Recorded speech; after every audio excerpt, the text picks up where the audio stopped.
Wong Do Dai didn't come to Canada to start a business, or to work on CPR, or to seek out gold and riches in the Cariboo, but for family. He was in search of his father, who had gone missing during the Cariboo Gold Rush. What happened to his father remains a mystery, as the writings on the subject are cut short. What we do know is that this was the inciting incident for Wong Do Dai, whom we would come to know as Charlie, to journey to the New World. The journey to Canada at the time was common, as CP ran steamships between Hong Kong and Victoria, but it was by no means easy. Those moving to Canada were forced to pay heavy head taxes of $500, over 1,500 Canadian dollars today, and would then find themselves in a land which they often were not welcomed. At some point after Wong Do Dai arrived in Canada, he started going by Charlie I, and found work first at a laundry in Victoria, and later as a farmer at Lemonade Flats. But it would be in Ashcroft that he found his calling in the New World, at the hotel. Charlie I became the cook at the Ashcroft Hotel around 1908, who was easily one of the best chefs in Ashcroft, well regarded for his pastries and desserts, most notably his apple pie, which was agreed by many to be the best in town. He worked at the hotel for 26 years before new management in 1934 unceremoniously replaced Charlie with their own new chef. After this, Charlie picked himself up and opened his own restaurant in his store, which had as much variety in name as it now had in meals. Officially, it was known as Chung Lung, but it was also called the I Confectionery Store, but many simply remember it as the Ginger Store for reasons we'll get to. In time, Charlie would come to have a large family, with children here in Canada, along with some back in China. When he passed away in 1964, the obituary mentioned he had 4 sons, 3 daughters, 10 grandchildren, and 4 great-grandchildren back in Hong Kong. Even after his death and the slow decline of Ashcroft's Chinatown, a few buildings held on, some big like Wing Chung Tai, but also small like I's store, now run by the late Mrs. I, his wife. The store and its atmosphere are best described by our local Esther Darlington, who wrote many an article about Chinatown in her day. My first impression of Mrs. I's store when I stepped into it was knowing that this was a living page of history. I was overwhelmed, really. And yet, when I was hesitant when I stepped in there. After all, it was a store and it had an oil drum stove and there were displays. It was like a grocery store in a way, but it was not the average grocery. It was a shop, and it had a glass case with items in it. But the important part of it, and there were shelves above the glass case that had a few cans of vegetables or whatever.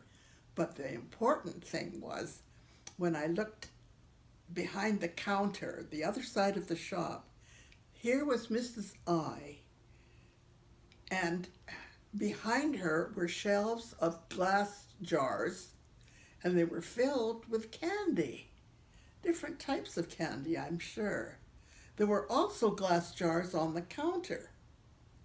And children would come in and buy candy, and it was all so clean and so so neat, and the shop was absolutely redolent of the smell of ginger, but also the smell of, I don't know, smoke maybe. Maybe it was wood smoke that was in the walls of the shop, because they used to heat buildings with wood in those days. Behind the shop, there was a door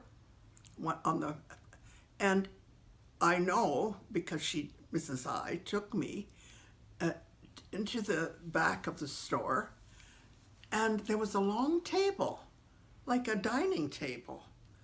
And it was covered with a cloth of some kind, but not a cotton one. I think it was maybe just an oilcloth. And there were benches on either side of this. And there was a huge stove, And she said, this is where we fed the workers. And then she explained to me that upstairs was were rooms that housed the workers that worked in the fields across the river. Now all that North Ashcroft in those days didn't exist.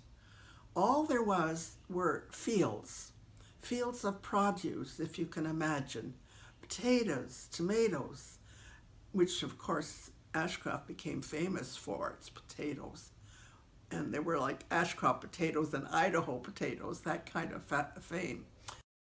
I don't think anybody can imagine what Chinatown was like in those days.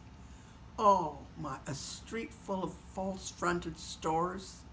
It was bigger than a set from a Western movie. And on the other side, there were more stores. There was just the whole block. Where Safety Mart is now, were just a bunch, there were several shops, and one of them was turned into a thrift shop. And Mary Edwards was looking after the thrift shop. But they were all sort of smoky colored to me. They were old, and they were well-seasoned wood kind of shops. Now, Mrs. I, what did she look like? Well, I think she was quite tall. She was not short. She was taller than I was, and of course I'm only 5 feet tall. Now I'm probably 4 feet 10, but but she was taller than I was. I would say she was about 5 feet 4, or even 5 feet. Yeah, 5 feet 3 or 4. She seemed taller, and she had a pleasant face. It was a very unlined, pleasant face. An interesting face. As an artist, I could have sat down with her and sketched her. And I used to stop there about mid-morning, I guess, and I always felt comfortable in this wonderful living historical page of history. And she always made me feel quite at home. In fact, I think she was pleased to have me there. And she didn't always give me tea, but I remember once she did make a very nice cup of tea for me. Candies at the store are some of the best remembered items being brought in from Vancouver. Most famous of these was the candy ginger, which was so well known many referred to the establishment simply as the ginger store. In many ways, the memories of ginger outlived many of the other, some might say more impressive stores in the Ashcroft Chinatown, as many Ashcrofters were children when the store was still thriving and have fond memories of it. Although the store is now gone, memories of its shelves of candy are still vividly recalled, and the old oil drum stove and the people who sat and told stories behind it survived longer than wood and stone.